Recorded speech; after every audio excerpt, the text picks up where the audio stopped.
Kennan ke jaba simbo ke to arkanu qaba goticha abba amanti takle haymanot nof kotoati ulfinni ke kennan ke jaba simbo ke to arkanu qaba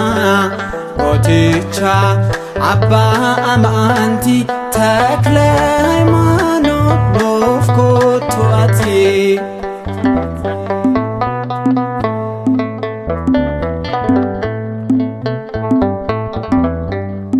biyala farra kana dabate waaqayyo keetiif kan kaadhimamte biyya keenya faxarra kennaadha ajaa'iba keetu nuuf ragaadha ulfinni kee kennan kee jabaa simboo keetu harkaanu qaba gooticha abbaa amantii takle haymanot nuuf kottu ati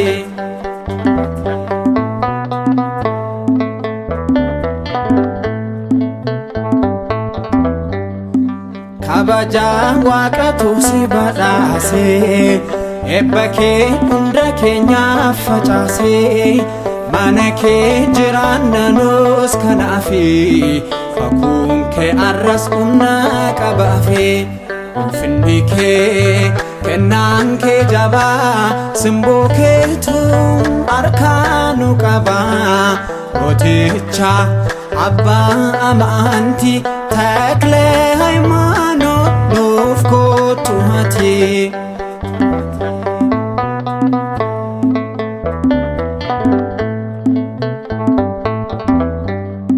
kadhaa keetiin nun har'a geenyerra barumsa amantaa sirraa barreerra innis nuuf kadhatte waaqa biraa har'as nu eegaa nu faana jira ulfinni kee kennan kee jabaa simboo keetu harkaanu qaba gooticha abbaa amantii takle haymanot nuuf kottu ati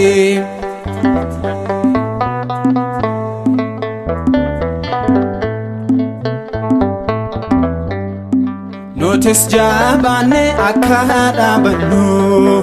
amantii guutuun akka jiraannu harka keenya nuuf qaba abbaa keenya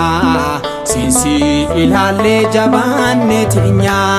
ulfinni kee kennan kee jabaa simboo keetu harkaanu qaba gooticha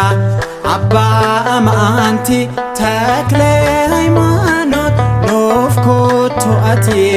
ulfinni kee kennan kee jabaa simboo keetu harkaanu qaba gooticha abbaa amantii takle haymanot nuuf kottu ati